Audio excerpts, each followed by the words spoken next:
Salve, salve nação, vambora com mais um vídeo aí, né, sobre o nosso Flamengo. O Flamengo vence o Grêmio por 2-1, reassume a liderança e o Flamengo jogou bem, né? Principalmente após a entrada do Luiz Araújo, recuou o Gerson para volante ali, o Luiz Araújo lido como ponta, como antigamente, né? O Luiz Araújo foi o cara da partida com 2 gols e o Pedro também foi muito importante para servir, né? Se eu não me engano, o Pedro deu 2 assistências para o Luiz Araújo. Então é aquilo. O Flamengo, mesmo com dificuldades de jogadores convocados, jogadores lesionados como o Alan e Ayrton Lucas, mais 2 jogadores lesionados durante o jogo, foi o Cebolinha e o Igor Jesus, e o Flamengo conseguiu provar que tem um coletivo forte e foi demonstrado isso dentro de campo, né? Com 2 jogadores lesionados, entrou Bruno Henrique e Luiz Araújo, e o Flamengo, sendo assim, conseguiu vencer. Levou um sufoquinho do Grêmio em alguns momentos, mas o Flamengo foi superior ao Grêmio e conseguiu essa vitória por 2-1 e segue o líder.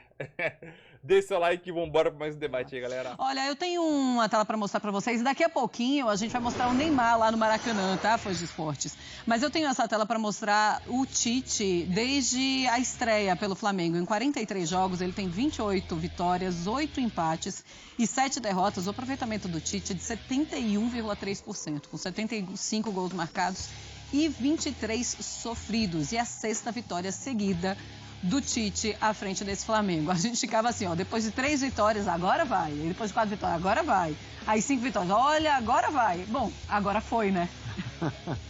Teve um começo complicado na Libertadores, né? O campeonato estadual, o Flamengo nadou de braçada, né? Com o time titular, não tomou conhecimento de ninguém. Mas na Libertadores tomou um susto, né? Começou de uma maneira difícil, mas assim, futebol a gente não tem certeza de nada, né, Zupa? Mas assim, quando o Flamengo ano passado trouxe o Tite, começou a montar o time, a gente tinha certeza, ou quase certeza, de que o Flamengo seria um dos fortes candidatos a todos os títulos, né? Na Libertadores, muita gente provavelmente comemorou esse mau início do Flamengo, torceu até por de repente uma zebra do Flamengo ficar de fora, mas não aconteceu. O Flamengo acabou ficando em segunda colocação, né? Era o mais temido para ser pego no sorteio, mas é sem dúvida nenhuma um time que é muito forte, mesmo com esses desfalques todos no Campeonato Brasileiro, até por essa Copa América ter essa sensação de não parar, ele se torna, na minha opinião, um candidato mais forte ao título. E quando a gente olha para a temporada do Flamengo, quando a gente olhava no começo do ano para a temporada do Flamengo, e mesmo entendendo que o Flamengo tem potencial para brigar por tudo, quando a gente tinha que hierarquizar, bom, em qual dos campeonatos o Flamengo tende a ter mais vantagem? O olhar ele ia para o Campeonato Brasileiro, não só pelo elenco mais profundo que o Flamengo tem, mas pela própria característica de trabalho da sua comissão técnica. O Tite é um cara da constância, da construção a longo prazo, né? O Tite é um cara desse tipo de trabalho. Mais do que o cara do jogo e da estratégia para aqueles 90 minutos do mata-mata e fazer aquela mudança que vai anular o adversário, o que o Abel, por exemplo, adora fazer. Não que o Abel não seja bom nos pontos corridos, ele é o atual bicampeão brasileiro, mas o Tite é um cara muito assimilado a esse modelo de pontos corridos. Não por acaso ele já tem 2 campeonatos dentro desse modelo. E por isso eu entendo que o Flamengo cresce nas mãos dele nesse tipo de campeonato. É bom a gente lembrar que nessa fase ruim que o Praz falou, que o Flamengo teve, ameaçado de ser eliminado da Libertadores, um começo também ruim nos primeiros jogos do Campeonato Brasileiro, houve quem tivesse a certeza que o trabalho tinha acabado. Então, assim, a gente está no meio do ano, né? Estamos na metade do ano. O Flamengo já foi o melhor time do país, o Tite já foi uma porcaria de técnico e o Flamengo volta a ser o melhor time do país. Tudo isso em 6 meses. As coisas, de fato o Flamengo viveu um momento ruim, mas daí as pessoas terem as certezas que elas tinham, há uma distância muito grande. E o Flamengo, o turning point, né, o ponto de virada, foi justamente a partir do jogo jogos contra o Corinthians e o Bolívar, né? Bolívar. E logo depois tinha Vasco também pela frente, ou seja, eram muitos jogos último, importantes. Né? O último agora. O Flamengo vinha das derrotas. Corinthians, Bolívar e tinha um outro... Era o Amazonas, acho. O Flamengo era a Copa do Brasil, Libertadores e Brasileiro. Foi o pior time do Flamengo, o pior jogo do Flamengo. E a partir partir dali, o Tite voltou a mexer na equipe, encontrou o Gerson pela direita, o meio-campo um pouco mais encorpado, com o Gerson se aproximando do Arrascaeta, o De La Cruz vindo de trás, o Cebolinha de um lado, o lateral na ultrapassagem para o Gerson vir para dentro. E aos poucos o Flamengo foi melhorando o seu padrão. Assim, o Flamengo não tem feito jogos espetaculares o tempo todo, mas tem melhorado. Contra o Vasco, por exemplo, fez um jogo sublime, ainda tinha os seus jogadores. Hoje, a partir de agora, até o fim da Copa América, isso vale também para o Flamengo. Não é porque ele é o melhor elenco do Brasil que a gente não tem que considerar a quantidade de desfalques. O Flamengo estava hoje, talvez sem 7, 8 titulares, 6, 7 titulares, é muita coisa. Impacta até o melhor elenco do Brasil. Então, assim, o jogo de hoje, ele talvez não tivesse como ser espetacular, como não foi espetacular. Mas ele foi com muitas dificuldades de montagem de time. E o Flamengo conseguiu vencer com merecimento e jogando bem. Então, acho que daqui até o fim da Copa América, a gente tem que relativizar para quase todos esses times, inclusive para o Flamengo.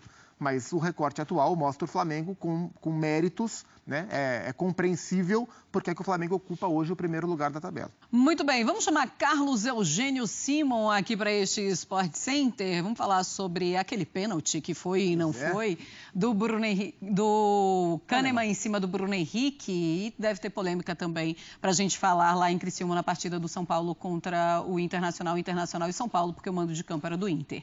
Fala, Simon, tudo bem? Boa noite, bem-vindo. Tudo bem, Marcela. Boa noite para você, para o Praz, Zupac, a todos que nos acompanham, nosso fã do esporte. O bom jogo no Maracanã, não dá para dizer o mesmo lá do Heriberto Russi, mas é a segunda parte. No Maracanã foi um bom jogo, muito disputado, com várias finalizações, e o Flamengo venceu o Grêmio por 2-1. E tivemos um lance polêmico, Luiz Flávio de Oliveira, o árbitro, e Igor Benevenuto, o árbitro de vídeo. O Luiz Flávio foi na onda do Bruno Henrique, que forçou uma queda dentro da grande área e ele marcou pênalti. Tá? Nós vamos ver o lance em que há um contato no joelho esquerdo e na perna direita, se você observar bem, o pé direito do Bruno Henrique, ele força no gramado e dá um impulso para se jogar. O Luiz Flávio foi na onda dele, marcou a penalidade máxima, o VAR interveio corretamente e aí o pênalti foi desmarcado. Não houve pênalti, né? O Kahneman, ele é uma disputa de bola, ele tá com a perna esquerda dele para disputar, encosta no Bruno Henrique, mas o futebol é um jogo de contato, nem todo contato é falta. E o Bruno Henrique vê e se aproveita da situação com a perna direita, ele dá um impulso e acaba se jogando. Isso aí não é pênalti, o VAR agiu corretamente em sugerir revisão. Quando o Luiz Flávio foi no vídeo, voltou com a decisão tomada, anulando a penalidade máxima, decisão correta da arbitragem. Parabéns ao VAR que interveio corretamente. Esse lance é engraçado, porque assim, são várias coisas para ser levado em consideração. Inclusive quem são os personagens, né? Porque o Bruno Henrique é um atleta muito rápido. E o Kahneman, até pela idade, ele é um zagueiro mais lento. Então, assim, era plenamente possível que o Kahneman cometesse esse pênalti contra o Bruno Henrique. E eu admito que na velocidade do lance, né, do jogo natural, a minha interpretação no ao vivo foi pênalti, mas o Bruno Henrique valorizou. Essa foi a minha impressão. E aí, a hora que aproxima, você vê que de fato há um toque joelho com joelho ali praticamente, mas que não é isso que derruba o Bruno e que ele força a queda. Mas pela velocidade natural do lance, eu compreendo o erro que o Luiz Flávio cometeu. Que bom que teve o VAR, que existe o VAR, que permitiu ao árbitro corrigir o erro que ele teria cometido, porque de fato não houve a penalidade. A minha pergunta para o Simon é se era lance para cartão amarelo para o Bruno Henrique ou não. Se é para interpretar como simulação ou não.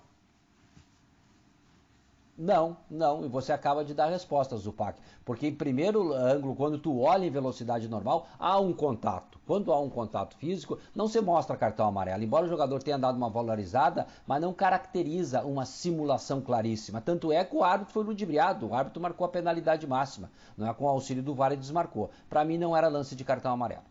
Ô Praz, eu não costumo cair em o que diz ou o que faz um jogador de futebol. Mas o Kahneman foi com tanta convicção para cima do árbitro para dizer que ele não tinha feito aquele pênalti. Mas é que o Kahneman vai sempre. Até quando ele faz, ele vai com essa convicção. Eu ia falar isso. Não está mentindo desse Eu ia falar isso. Possível, eu já vi lances do Kahneman, cara, que eu falo, não foi.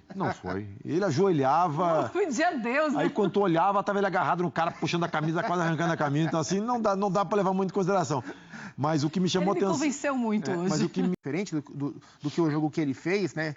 Não acho que o Tite imaginava um jogo de transição, acho que ele queria ter um jogo um pouco mais de domínio, mas ele teve dificuldade no primeiro tempo, antes das lesões, para o Flamengo sair com a bola. Então, com o Léo Ortiz e com o Igor Jesus como os volantes, parecia mais um futebol dos anos 90, sabe? Que eram 2 volantes marcadores para 2 meias criadores, né? E o Flamengo não conseguia sair com a bola. A partir da segunda troca em especial, quando ele bota o Luiz Araújo no lugar do Igor Jesus, ele puxa o Gerson para segundo volante e o Araújo como ponta. E aí o Gerson começa a qualificar mais. Então, sem o De La Cruz, sem o Alan e com a lesão do Igor Jesus, o Tite teve que voltar para aquele Gerson que a gente se acostumou a ver em outros tempos, um Gerson segundo volante. E o Flamengo começou a construir um pouco melhor, ter pontas para puxar velocidade e encontrou o caminho para vencer o jogo. Mas, repito, o Grêmio não fez um mau jogo. Como você falou, o Grêmio terminou mal jogadas, o Grêmio sentiu muito a falta do Diego Costa, porque em vários momentos em que o Grêmio conseguiu atacar o Flamengo, muito bem pelos lados do campo, o Diego é um cara, além de um finalizador bom, é um cara muito inteligente para fazer o preparo de costas, é um dos melhores, assim, em atividade no futebol brasileiro, um dos melhores jogadores para jogar de costas para o gol, preparar, e ainda é o Diego Costa. E com a lesão dele e com o JP Galvão como centroavante, o Grêmio perdeu demais esse tipo de jogada, né? Então o Grêmio terminou mal jogadas, e depois do gol do Flamengo, do gol do Luiz Araújo, o Grêmio ficou muito mais exposto e muito mais também ansioso, desesperado para buscar o empate e acabou rendendo menos. Mas, no geral, não foi ruim a atuação do Grêmio no Maracanã, não. Deixa eu mostrar, então, como foi o começo da partida, quando o Everton Cebolinha, ele até tenta continuar jogando, mas ele não consegue. Então, a gente coloca aí as 2 lesões. A gente ainda não tem informação sobre gravidade da lesão do Everton Cebolinha e também do Igor Jesus. A gente só mostra, então, no detalhe, né, o que aconteceu. Ele bate a falta e machuca. E ele tenta, né, Zupa? Ele vai, cai, assim, você vê essa que... é uma ausência muito importante. Embora o Flamengo tenha a reposição, né, o Bruno Henrique para o Cebolinha, uma reposição pau a pau, né?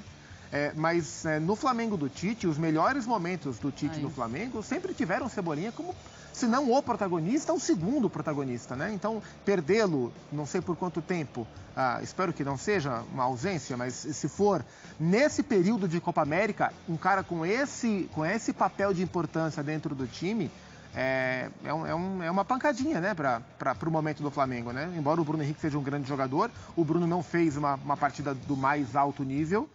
O Cebolinha é um cara muito importante. E é o músculo do chute, né? Não foi nem na corrida, foi no chute. Isso é sinal que esse músculo estava já desgastado, né? Não foi numa arrancada, né? É um acúmulo de desgaste que acabou estourando ali, pelo menos dando uma lesão naquele instante no reto femoral da perna direita do Everton. Ele já começou, inclusive, a fazer esse tratamento aí no músculo anterior da coxa direita. E ele assistiu ao jogo ali, do banco, né? Só que o Igor Jesus, a gente já pode mostrar o lance, inclusive, do Igor Jesus. Ele teve um entorse no tornozelo esquerdo e o Igor Jesus, ele não voltou, tá? Ele entrou, foi analisar a gravidade com os médicos, com o departamento médico, e aí ele não volta para o banco para assistir a partida. Então, a gente fica... Foi uma infelicidade, porque ele vai encurtar para impedir o chute do atleta do Grêmio. E aí, com o pé esquerdo, ele vai tentar dar o bloqueio na bola, e com o pé direito, que é o pé de apoio, ele vira. E aí torce mesmo o tornozelo, feio. Espero que não seja nada ligamentar, né? Tornozelo é uma região sempre muito delicada, mas foi uma infelicidade muito grande. Ele foi tentar desarmar o adversário e com o pé de apoio ele acabou virando e sofrendo essa lesão. Pois é, e aí, lógico que o Departamento Médico do Flamengo vai atualizar como estão os 2 jogadores, e assim que a gente tiver essa informação, a gente repassa para vocês, tá? Fãs de Esportes. Daqui a pouquinho a gente vai para o Maracanã, tem entrevista do Tite, do Renato, e a gente vai mostrar ao vivo para vocês. Ô Praz, quando você olha para esse time do Grêmio na partida de hoje, do Flamengo, você estava falando, é um resultado completamente normal, tá jogando no Maracanã, o Flamengo é um time muito bom, melhor do que o Grêmio, um dos melhores do Brasil, tanto que é o líder do Campeonato Brasileiro, mas qual é o ponto positivo do Grêmio hoje? Então, Marcelo, assim, a gente está falando do Flamengo, da questão dos desfalques, do grupo, e aí o Zupa tocou no aspecto do Diego Costa, tem o Vilha Sante. São 2 jogadores que o Grêmio não tem grupo para suprir a carência de um Diego Costa e de um Vilha Sante. Então, assim, fica muito complicado, né? O Renato, desde o ano passado, já eu falo isso, o campeonato que o Grêmio fez ano passado, lutando pelo título até o final, eu considerava o Grêmio um intruso entre os primeiros colocados no ano passado. Com certeza. Então, assim, o Renato, ele tem toda esse folclore em torno dele, né? Que ele fez questão de cultivar também, né? Do bom vivant. Mas, alguma coisa tem, porque o trabalho que ele consegue fazer todo ano, óbvio, ele é um cara que ele tem uma linha de trabalho. Tu vê, ele traz o Diego Costa quando muita gente não queria. Ele vai e busca o Edenilson quando muita gente não queria. Ele traz, na época, o Diego Souza quando muita gente não queria. Agora trouxe o Rodrigo Caio, né? Estava um tempo sem. Então, assim, o Renato, ele tem esse poder sobre o grupo muito grande. E o que pode ajudar o Grêmio nesse momento é justamente isso, porque em termos de qualidade de grupo, o Grêmio não tem condições de competir com esses times da ponta, né? Em questão de investimento, em questão de jogadores, e ainda mais, como eu falei, com aqueles jogos que o Grêmio tem em atraso. Então, assim, é um momento que o Grêmio vai passar muito, muito difícil. E aí, a minha esperança é justamente essa capacidade de gestão que o Renato tem, que ele consiga gerir o grupo dele, mas ele vai ter que tirar a coisa da cartola, sabe? Porque com Copa do Brasil, com Brasileiro e depois voltando a Libertadores, é muito complicado. Hoje estava sem o Vila Sante, que está na Copa América, sem o Diego Costa machucado, o Soteldo na seleção venezuelana, o Gustavo Nunes, que é um menino ponta que poderia perfeitamente jogar no lugar do Soteldo, um menino muito habilidoso, também acho que está suspenso, também não jogou, então são vários problemas. Ele optou por um time mais encorpado, né? As prévias do jogo davam que o Nathan Fernandes seria o ponta pela esquerda, e ele optou pelo Galdino, né? Jogando pela esquerda, um time um pouco mais encorpado, com o Pavão jogando pela direita, jogadores mais experientes, mas na definição da jogada não funcionou tão bem. O meio-campo até que conseguiu se comportar bem, né? O PP de novo fez um bom jogo, o Cristaldo pisou menos a área do que ele está acostumado, mas no primeiro tempo tentou articular. Foi um primeiro tempo em especial, onde o Grêmio... bem também, o Pavão bem também, né? Sim, até ele tirou o Pavão antes de tirar o Galdino, porque ele fosse fazer o inverso. Ele tirou o Pavão antes. O Pavão vinha de recuperação também, né? Talvez não tivesse na melhor forma, e jogou o Galdino para a direita e entrou com o Nathan pela esquerda logo no segundo tempo. Mas no primeiro tempo, em especial, foi um Grêmio que no setor de meio campo foi muito competitivo, ganhou vários duelos no meio campo e jogou muito e abriu muito o jogo pelos lados para explorar a fragilidade do Léo Pereira, especialmente em velocidade, né? Com o Pavão fazendo ultrapassagem, com o João Pedro, que é um jogador que cresce nas mãos do Renato, que o Praz acompanhou o surgimento dele no Palmeiras lá em 2014. O João Pedro também em ultrapassagem, e na esquerda com o Reinaldo tentando forçar o jogo em cima do Wesley, que não é um grande marcador, né? O Wesley, lateral do Flamengo no jogo de hoje, ele é um cara que apoia melhor do que marca, mas o Flamengo teve poucos momentos em que ele ocupou o campo de ataque com muita gente para apoiar e usando o Wesley, né? Então o Flamengo acabou sofrendo um pouco e o Grêmio conseguiu, através dessa competitividade no meio e dessa força pelos lados para agredir, incomodar o Flamengo até 1-0. Depois do 1-0, o jogo deu uma mudada, o Grêmio continuou tentando, mas o Flamengo teve mais domínio do que estava acontecendo e foi construindo o cenário até consolidar a vitória. Pois é, mas é claro que é um sinal ficar alerta, né? Porque são 3 jogos já sem vitória do Grêmio no Campeonato Brasileiro, 3 derrotas, inclusive teve aí a Libertadores no meio, então foi um Campeonato Brasileiro, jogo com Bahia. Eu acho que o Renato poupa os jogadores e aí acaba perdendo também. Ou seja, é sinal, é alerta ligado, porque tem 6 pontos, é o 13º colocado, mas tem 6 pontos, que é o mesmo número do primeiro time fora da zona de rebaixamento. O Fluminense tem 5, eu acho, né?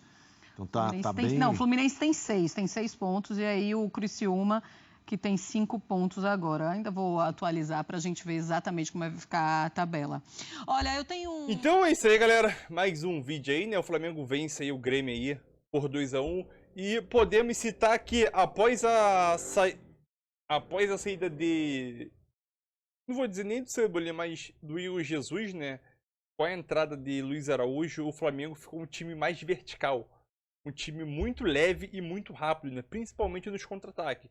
Com o Bruno Henrique, Luiz Araújo, Wesley, Lohan também. Então o Flamengo ficou um time muito rápido nos contra-ataques. E isso foi demonstrado no quem assistiu o jogo, né? E o Flamengo, na maioria das vezes, construiu seus gols. E os 2 gols, assim. O Lohan jogando bem, às vezes ele é fominha em alguns momentos. Lá, segurava muito o jogo, né? Segurava muita bola. Luiz Araújo, preciso nem dizer, foi o cara do jogo com 2 gols e o primeiro gol foi um golaço. E é aquilo. Durante o jogo eu tava assistindo e eu tava pensando, o Luiz Araújo é o melhor finalizador do Flamengo. Podemos dizer até do futebol brasileiro. O Luiz Araújo é o melhor jogador que finaliza melhor no Flamengo, é o Luiz Araújo. Sincero, o que o cara tem precisão nas suas finalizações, e o Luiz Araújo ele tem uma coisa em comum com o Mbappé. Ele sempre finaliza fechado, ele nunca finaliza aberto. Ele sempre finaliza geralmente no contrapé do goleiro. Que é vamos dizer assim, um bônus que ele tem, né? Eu esqueci a palavra, é um bônus que ele tem, uma característica que ele tem, finalizar assim, que poucos jogadores têm.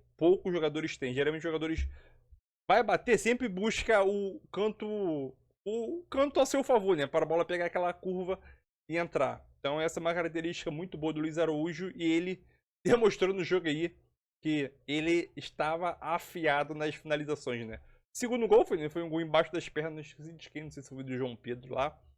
Mas é aquilo. O Flamengo mostrou a prova, o seu elenco, mostrou, mesmo com mais 2 desfalques durante o jogo, conseguiu se sobressair em momentos difíceis, conseguiu fazer 2 gols e o Tite, sabendo que tem pelo menos 9 jogadores que desfalcam o Flamengo, né? Agora 4 por lesão e 5 convocados. Era o Ayrton Lucas, o Alan, Cebolinha, o Jesus e os 5 convocados agora, né? Então acho que o Ayrton Lucas pode voltar domingo diante do Atlético Paranaense. Pode, não é certeza, mas pode, né? Então é aquilo. O Flamengo sim fez um bom jogo, o jogo foi equilibrado, o Flamengo melhorou muito após a entrada de Luiz Araújo. Depois disso, o Flamengo conseguiu criar chances, não foi tão efetivo, mas mesmo com o placar a seu favor de 1-0 ou até 2-0, o Flamengo pecou em algumas situações ali, algumas decisões, mas o importante é que o Flamengo venceu. Não, sabemos que o Flamengo não vai jogar bem todos os jogos, mas o Flamengo ser efetivo e sempre marcar gols sem jogar bem é um ponto positivo, né? O Flamengo tem 9 desfalques até o momento, né? Deve voltar alguns jogadores no próximo jogo. Mas aquilo, o importante agora é vencer e o desempenho deixa para depois, né? Sabemos que com 9 desfalques não é nada fácil para o Tite armar esse time aí, né? Então, deixe seu like e segue o líder.